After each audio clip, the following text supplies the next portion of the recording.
Do you plan to keep learning it? Um, I hope so. Yes. I was excited when Yuri and Rachel or Justin talking about when they are engaged in more advanced studies, you have to have like Yiddish dictionary, Russian dictionary, and Polish dictionary with you. And I think my interest in Eastern Europe will maybe dictate me to engage in more advanced learning.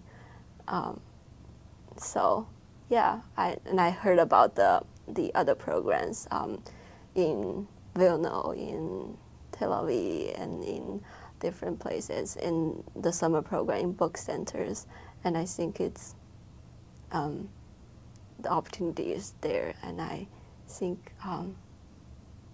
maybe I will be able to going to make it. So